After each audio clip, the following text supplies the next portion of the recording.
बंदिशें हजार, या यूं कहें कि 1000 दिनों की जो बंदिशें हैं उससे प्रदेश का विकास बाधित हुआ है। नमस्कार, समाचार प्लस देख रहे हैं आप। आपके साथ लेकर हाजिर हूं मैं अतुल अग्रवाल। बिग बुलेटिन एक बिग मुद्दे के साथ एक बार फिर आपके सामने। जरा सोचिए, जब किसी सूबे के विकास के लिए जिम्मेदार लोग अपने कार्यकाल का 1/4 वक्त चुनाव लड़ने, अपनी कुर्सी बचाने और जोड़ तोड़ में बिता देंगे तो विकास कौन करेगा?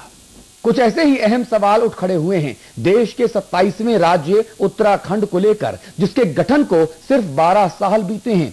वो साइमल्टेनियसली हो लोकसभा के और विधानसभाओं के जी, और 5 साल तक टर्म चले और सरकार जो बने, मुख्यमंत्री जो बने उसे सदन निर्वाचित करे जी, और वो सिर्फ रचनात्मक अविश्वास प्रस्ताव से हटाया जा सके। जी कश्यप साहब, आप जाहिर तौर पे आप बहुत महत्वपूर्ण बात कह रहे हैं और आपकी जो बातें, जो सुझाव हैं, ये संकेत देता है या ये जरूरत महसूस कराता है इस देश में कि अब चुनाव सुधार प्रक्रिया को बहुत ईमानदारी से धरातल पर करना चाहिए। प्रोफेसर सुब्रतो मुखर्जी हमारे साथ जुड़ रहे हैं। आप राजनीतिक विश्लेषक हैं। प्रोफेसर सुब्रतो मुखर्जी, मुझे समझाइए कि अगर 12 साल पुराने उत्तराखंड प्रदेश में 3 साल तक आचार संहिता लागू रहती है तो विकास तो अवरुद्ध होता ही है। क्या ये राजनेताओं की, राजनीतिक दलों की ढुलमुल इच्छा शक्ति और उनका जो लचर मैनेजमेंट है, क्या उस तरफ भी इशारा करता है? देखिए, आपका जो सवाल है इसका जवाब सीधा यही होगा कि 12 साल के अंदर 3 साल आचार संहिता रहे फिर भी विकास में कोई बाधा नहीं आना चाहिए। इसका कारण यही है, एक होती है पॉलिसी फॉर्मुलेशन, एक होती है एग्जीक्यूशन। जो हमारी जो राजनीतिक जो लीडर होते हैं, जो मुख्यमंत्री होते हैं, प्रधानमंत्री होते हैं, जो मिनिस्टर्स होते हैं, इनका यह देखना है कि पॉलिसी डायरेक्शन किस तरफ जाए। बाकी जो इसका जो एग्जीक्यूशन है वो ब्यूरोक्रेसी करती है। तो इसलिए ये जो कहना कि आचार संहिता के लिए ये डेवलपमेंट नहीं होता है, ये गलत थीसिस है। पर मैं इसके साथ और एक चीज भी कहूंगा, जो डेवलपमेंट क्यों नहीं हो रहा है, इसका एक बहुत बड़ा कारण है। देखिए, आप प्राइम मिनिस्टर सेक्रेटेरिएट ले लीजिए, कहीं भी ले लीजिए, एक पॉलिसी पैरालिसिस के बाद हर वक्त हम सुनते हैं। इसका कारण है कि आजकल ब्यूरोक्रेट्स कोई भी पॉलिसी इनिशिएटिव नहीं लेता है, क्योंकि जो भ्रष्टाचार का जो पूरा मुद्दा हिंदुस्तान में चल रहा है और अब भ्रष्टाचार विरोधी एक्ट देखेंगे, उसके अनुसार अभी 122 IAS ऑफिसर के अगेंस्ट में फौजदारी मामला चल रहा है। ठीक बात है। इसीलिए कोई भी ब्यूरोक्रेट जितने भी सिंसियर हो, यानी कि लैक ऑफ इनिशिएशन जो है और जो फियर ऑफ चेंज है वो पूरे सिस्टम पर हावी है। क्या योगेश भट्ट साहब, जैसा कि सुभाष कश्यप साहब भी इस बात को कह रहे हैं कि जो चुनाव प्रक्रिया है हमारी, अब उस पूरे चुनाव प्रक्रिया में आमूलचूल सुधार और बदलाव की जरूरत इस वक्त महसूस की जा रही है। अमिताभ जगनोत्री जी भी कह रहे हैं कि साहब, जब 31 जनवरी को जब पूरा का पूरा चुनाव हो गया, उसके बाद जो है पूरा फरवरी 6 मार्च तक का जो वक्त है वो भाई बर्बाद क्यों होने दिया जाए? तब वो जिस दिन वोट हो जाए उस दिन आचार संहिता खत्म हो जाए, क्योंकि आचार संहिता का मतलब है कि वोट प्रभावित नहीं हो सरकारी निर्णयों से। इस वक्त भगत सिंह कोश्यारी साहब हमारे साथ मौजूद हैं। आप उत्तराखंड के पूर्व मुख्यमंत्री हैं, आप भारतीय जनता पार्टी के वरिष्ठ नेता हैं। भगत जी, बहुत स्वागत है आपका समाचार प्लस पर।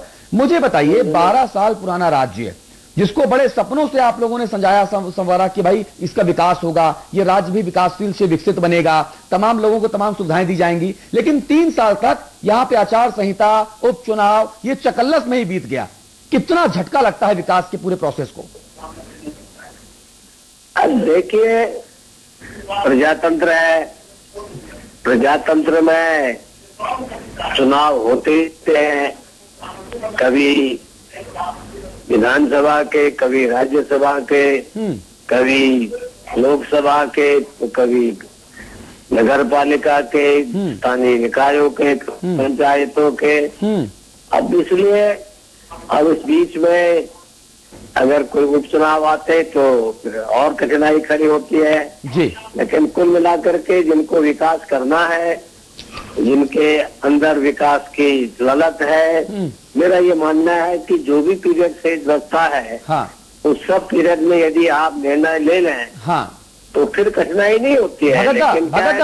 भगत यानी आपका मानना यह है कि 12 बरस के प्रदेश में जो 3 साल बीत गए, 1000 बंदिशें, 1000 दिनों की जो बंदिशें रही आचार संहिता वगैरह में, उससे कोई फर्क नहीं पड़ा, कोई असर नहीं हुआ? बहुत होता है जी भगत जी। मैं आपसे जानना चाहता हूं कि सरकार में निर्णय लेने की क्षमता हो, हाँ। तो जिसको अगर ठीक से काम करने की संभावना हो, मैं आपको एक उदाहरण देता हूँ, अपने गुण नहीं जा रहा हूँ, अच्छा भी नहीं लगता है। हाँ। आखिर 30 साल की लड़की हुई जो हमारे टेहरी बांध की समस्या थी, बांध बन चुका था, नल बंद नहीं हो रहे थे, शहर खाली नहीं हो रहा था, तो 1 साल के अंदर कैसे खाली हो गया? कैसे आज बिजली मिल रही है? कैसे आज दिल्ली वहां से पानी पी रहा है? जी हमारे 1 साल के अंदर उसका 40 सेकंड का 800 करोड़ का मंजूर करा के सारे उत्तर प्रदेश यानी कि कैसे शुरू कर दी गई? सरकार में जब हम लोग बैठे रहते हैं, ये सब अधिकतर निर्भर क्या करता है कि हमारी कार्य क्षमता, कार्य प्रणाली, ठीक है, और उस पर निर्भर करता है। दुर्भाग्य से पिछले कुछ समय से अधिकतर समय मुख्यमंत्रियों का केवल एक प्रकार से जो छोटी मोटी समस्याएं हैं उन पर चला गया है। ठीक है। और इसलिए ये जो उपचुनाव हो रहे हैं, इसके कारण से समय की बर्बादी होती है, उसके कारण से बहुत सी योजनाएं भी रुक जाते हैं। ठीक है। विकास पर भी उसका असर पड़ता है। चलिए, विकास पर उसका असर पड़ता है। बहुत बहुत शुक्रिया। मैं एक बात यहाँ कहूंगा जी, एक काल्पनिक स्थिति दिखी, अगर किसी विधानसभा में, उत्तर प्रदेश जैसी बड़ी विधानसभा में जहां 402 सदस्य हैं, हर 2 महीने पर एक सदस्य इस्तीफा देता रहे, तो पूरे 5 साल आचार संहिता में प्रदेश बीत जाएगा, प्रदेश को रहना पड़ेगा और वहां चुनी हुई सरकार का कोई अर्थ नहीं रह जाएगा। आगे कहीं तो रोक लगानी होगी। हर मुख्यमंत्री आता है उत्तराखंड में, वो 2 उपचुनाव लेके आता है। तिवारी जी आए, 2 उपचुनाव लाए जी, खंडूरी जी आए हैं, 2 उपचुनाव लाए हैं, विजय भाई आए हैं, 2 उपचुनाव लाए हैं। ठीक है। कैसे प्रदेश चलेगा? कैसे प्रदेश चलेगा, ये एक बड़ा सवाल है। इस सवाल का जो जवाब है वो बहुत संक्षेप में, सारगर्भित तरीके से लेंगे। ब्रेक के उस पार आप बने रहिए, तुरंत लौट के आते हैं। बिग बुलेटिन आप देख रहे हैं समाचार प्लस पर।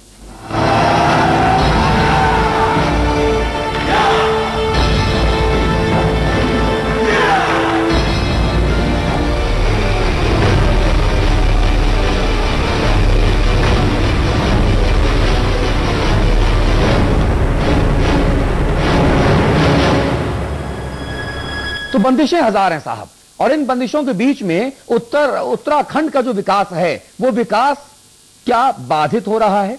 क्या विकास पर प्रतिकूल असर पड़ रहा है? देहरादून से हमारे साथ जो मेहमान बने हुए हैं, योगेश भट्ट, वरिष्ठ पत्रकार, आप देहरादून स्टूडियोज में हैं। भागीरथ शर्मा जी, आप भी वरिष्ठ पत्रकार हैं, आप भी देहरादून में हैं। और हमारे दिल्ली स्टूडियोज में मौजूद हैं अमिताभ अग्निहोत्री जी, आप वरिष्ठ पत्रकार हैं, हमारे मैनेजिंग एडिटर हैं।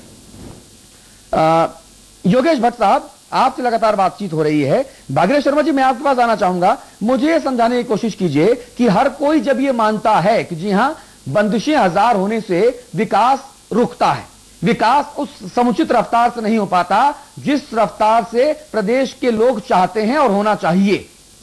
ये समस्या हमको डायग्नोस हो गई, अब आगे हम क्या करें कि इस समस्या से निजात पाया जा सके? देखिए, बोलिए शर्मा जी, बोलिए। हाँ, देखिए, उत्तराखंड अभी 4240 दिन का है और इसमें करीब 800 दिन आचार संहिता लगी रही है और 16 बार विधानसभा और लोकसभा चुनाव, सामान्य निर्वाचन और उपचुनाव में 16 बार जो है आचार संहिता प्रभावी रही।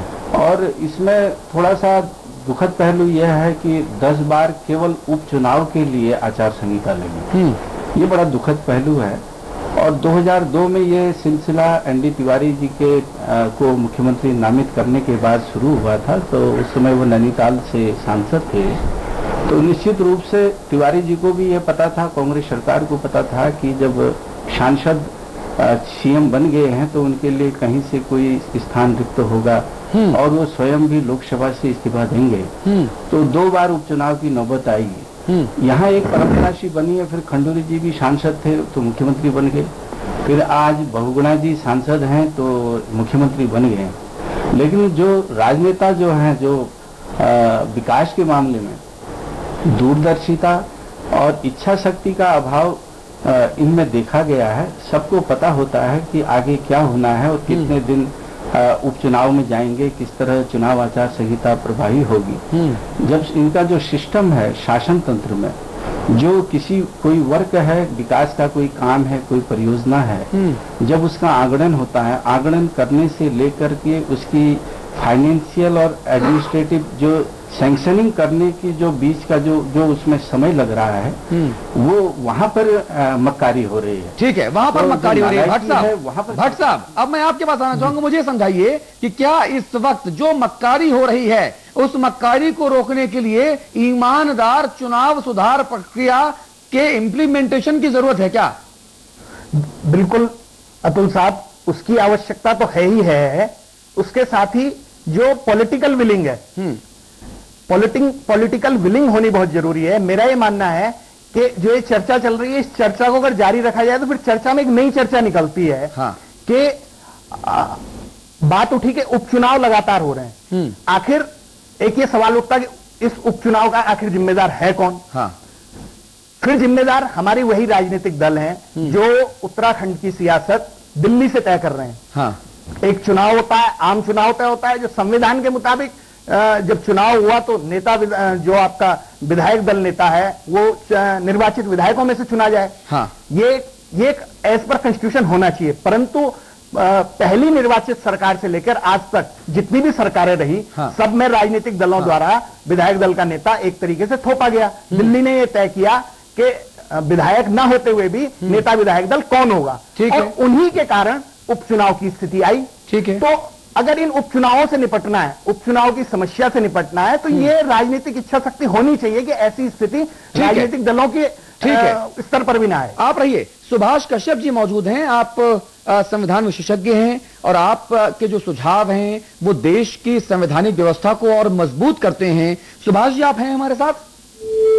सुभाष जी हमारे साथ नहीं है। अमिताभ जी, मैं आपके पास आना चाहूंगा। जो महत्वपूर्ण सुझाव सुभाष कश्यप जी बता रहे थे कि साथ एक व्यक्ति एक ही जगह से चुनाव लड़े, क्या करना चाहिए क्या नहीं करना चाहिए, जैसे तमाम जो सुझाव बताए, आखिरकार उन सुझावों के इंप्लीमेंटेशन में चुनाव आयोग या तमाम ऐसी जो जिम्मेदार संगठन हैं, उनको दिक्कत कहां पर करना चाहिए, जैसे तमाम जो सुझाव बताए, आखिरकार उन सुझावों के इंप्लीमेंटेशन में चुनाव आयोग या तमाम ऐसी जो जिम्मेदार संगठन हैं, उनको दिक्कत कहां पर आ रही है, क्यों आ रही है? मुश्किल वो चुनाव सुधार आयोग के विषय नहीं, वो पार्लियामेंट तय करेगा, और पार्लियामेंट में जो राजनीतिक बिरादरी है, हाँ, उसमें कभी एक राय बन नहीं पाई। हाँ, ये राजीव गांधी के समय से हाँ, नोट्स एक्सचेंज हो रहे हैं, हाँ, लेकिन अभी तक उस पर आम राय नहीं बनी। मैं पुरानी बात को जरूर कहूंगा कि उत्तर प्रदेश जैसे बड़े राज्य में 50 विधायक ऐसे हो जाएंगे जिस दिन कि हर 2 महीने पर एक आदमी इस्तीफा देगा, तो अतुल जी पूरे 5 साल बीत जाएंगे आचार संहिता में। इस पर कहीं कोई अंकुश होना चाहिए। हाँ। मैंने कहा जरा सा राज्य, वहां 3 मुख्यमंत्री ऐसे हुए जो 2-2 उपचुनाव प्रदेश पर लेकर आए। हाँ। ये कहीं ना कहीं कोई इस पर व्यवस्था करनी होगी, अन्यथा ये तो एक ऐसा व्यवस्था जो हो जाएगी कि जिसमें जनता के वोट का बहुत अर्थ नहीं रह जाएगा। वो 5 साल के लिए सरकार चुनती है अगर जनता, और वो सरकार पता लगता है उसका आधा समय आचार संहिता में बीत गया, तो ठीक नहीं है। ठीक है, ये जाहिर तौर पर ठीक नहीं है। और जैसे कि अमिताभ जी ने कहा कि दरअसल पार्लियामेंट में एक आम राय नहीं बन पाई। मुझे याद है किन मुद्दों पर पार्लियामेंट में कभी कोई बहस नहीं हुई, और वो मुद्दे थे सांसद विधायकों के वेतनमान बढ़ाए जाने को लेकर। अमिताभ जी, सही कह रहा हूं मैं?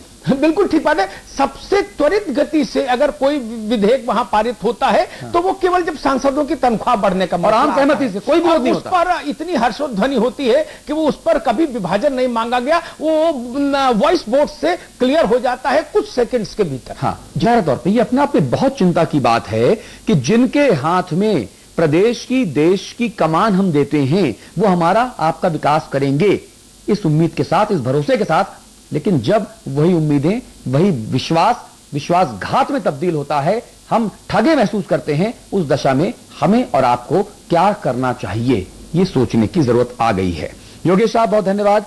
भागीरथ शर्मा जी, बहुत धन्यवाद आपका। अमिताभ जी, आप हमारे साथ बने रहेंगे। सुभाष कश्यप जी, बहुत शुक्रिया आपका। प्रोफेसर सुब्रतो मुखर्जी, आपका बहुत धन्यवाद। और भगत सिंह कोश्यारी, उत्तराखंड के पूर्व मुख्यमंत्री जी, आपने वक्त दिया, इस चर्चा में शामिल हुए, बहुत शुक्रिया आपका। इतनी सीधी नजर आती है क्या, या कुछ और पेंच भी है आपको दिख रहा है? नहीं, देखिए मेरी समझ में पेंच केवल एक